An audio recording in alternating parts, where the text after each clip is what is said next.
Hello बच्चों, कैसे हैं। चलिए बच्चों, आज के क्लास में हम क्लास 12th का ऑर्गेनिक केमिस्ट्री स्टार्ट करते हैं। आज की क्लास में बच्चों हम लोग ऑर्गेनिक केमिस्ट्री के थोड़ा सा बेसिक नॉलेज के बारे में जानेंगे। आइए जानते हैं बच्चों ऑर्गेनिक केमिस्ट्री क्या होता है। जैसा कि बच्चों आप लोग क्लास 10th में बहुत सारे कंपाउंड का नाम सुना होगा, जैसे methane CH4, urea NH2CO NH2, है ना, चीनी C12H12O11, glucose C6H12O6, ethanol C2H5OH। ये सब जितने भी कंपाउंड हैं ना बच्चों, ये सारे कंपाउंड स्टार्टिंग में वैज्ञानिकों को पता था कि सारे कंपाउंड जो है जीवों के माध्यम से प्राप्त होते हैं। और जीवों को हम लोग इंग्लिश में क्या कहते हैं, जानती होंगे, लिविंग थिंग कहा जाता है। सजीव को लिविंग थिंग कहा जाता है। एक प्रकार का प्राणी है, उसको ऑर्गन भी कहा जाता है।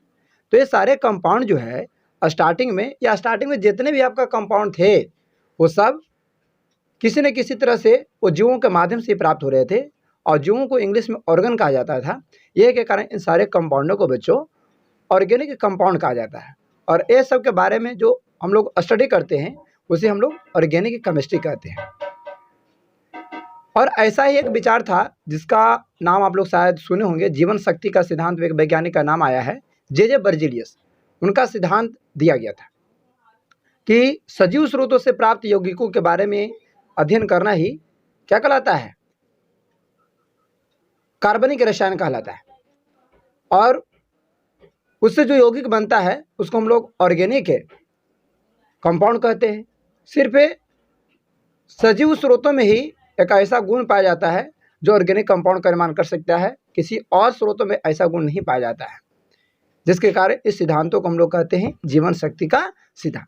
लेकिन आज की डेट में यह कथन आपका 100% सत्य नहीं है, 90% सत्य हो जाता है, लेकिन कुछ परसेंटेज में यह क्या हो जाता है, गलत हो जाता है। क्योंकि आज की डेट में बच्चे कार्बनिक यौगिक जो हैं वो कार्बन के अलावा कुछ अन्य तत्वों से भी बन रहे हैं, जैसे फास्फोरस हो गया, हाइड्रोजन हो गया, नाइट्रोजन हो गया, ऑक्सीजन, सल्फर, हेलोजन। ये सारों के संयोग से भी आज की डेट में ऑर्गेनिक कंपाउंड का निर्माण हो रहा है। इसलिए बच्चों आज की डेट में अगर कार्बनिक ऑर्गेनिक केमिस्ट्री का डेफिनेशन अगर पूछता है तो बताना है रसायन शास्त्र की वह शाखा जिसके अंतर्गत कार्बन तथा कुछ अन्य तत्वों जैसे फास्फोरस हो गया, नाइट्रोजन हो गया, ऑक्सीजन हो गया, सल्फर हो गया, हाइड्रोजन हो गया, ये सबसे बने यौगिकों के बारे में अध्ययन किया जाता है। तो उसी को हम लोग कहते हैं ऑर्गेनिक केमिस्ट्री, है ना बच्चों। याद रखने का ट्रिक है अन्य तत्वों का, P से प, H से ह, N से न, O से O, S से सट बना दो, X से कटवा बना दो, पहनो सट कटवासिया के। तो जो कंपाउंड कार्बन और कुछ अन्य तत्व जैसे पहनो सट कटवासिया के माध्यम से अगर बनेगा तो उसी को हम लोग क्या कहेंगे बच्चों, कार्बनिक रसायन कहें, ऑर्गेनिक केमिस्ट्री कहें। लेकिन बच्चों ऑर्गेनिक केमिस्ट्री को कार्बनिक रसायन क्यों कहा जाता है, ये भी प्रश्न बहुत बच्चों के माइंड में उठता है। तो देखो बच्चों, हम आपको एक जवाब दे देना चाहते हैं, ऑर्गेनिक केमिस्ट्री को हिंदी में कार्बनिक रसायन ही क्यों कहा जाता है। तो स्टार्टिंग में जितना भी बच्चे जीव थे वो सब में आपका कार्बन नेसेसरी था, और हम लोग के बॉडी में भी क्या है, कार्बन है। और जितना भी कार्बनिक यौगिक जो होता है उसमें मोस्टली 90% जो यौगिक होता है ना उसमें कार्बन होता ही होता है। तो ऑर्गेनिक केमिस्ट्री यानी ऑर्गन से प्राप्त होने वाले केमिकल के बारे में स्टडी करना। तो ऑर्गन से प्राप्त जो केमिकल है, जो कंपाउंड है, उसको ऑर्गेनिक कंपाउंड कहते हैं।